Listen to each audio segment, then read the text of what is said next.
You say I sound silly when I laugh real loud. Talk about my day and you tune me out.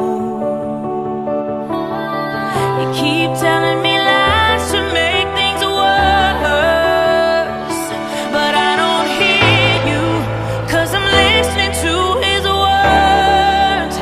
And he says I am beautiful, and when I fall, it don't matter that I'm not perfect. I am beautiful, I'm not alone, and in his eyes I'm so worth it. I'm worth every tear and every scar, and even when you say I'm not, he says I'm beautiful.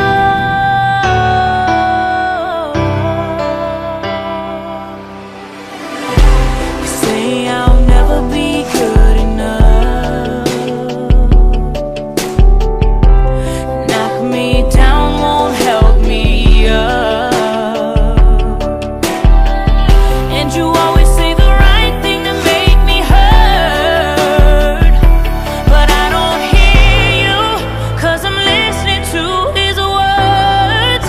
And he says I am beautiful, and when I fall, it don't matter that I'm not perfect. I am beautiful, I'm not alone, and in his eyes I'm so worth it. I'm worth every tear and every scar, and even when you say I'm not, he says I'm beautiful.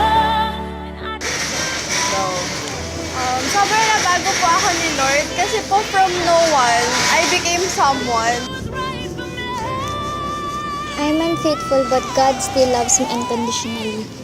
Nasabi ko yun kasi when I became a Christian, napansin ko na nagbago talaga ako. Nung nakilala ko yung Lord, saka yung may nag-advise sa akin na magsimba dito sa JIL, parang excited na ako palagi magsimba, parang ginaganahan ako. Kasi dito, pag nagsimba ako dito, ang saya-saya ko, saka pinaparamdam nila sa akin na may pamilya dito.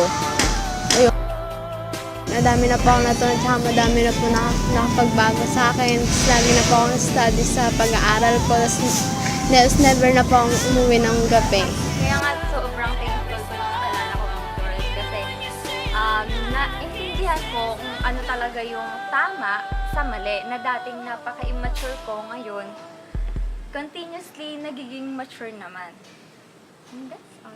Ay, nagko.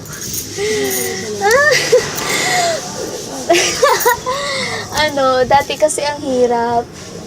Di ba dati nahihirapan ako na parang susuko na ako, na parang, Lord, ayoko na parang bakit ganito?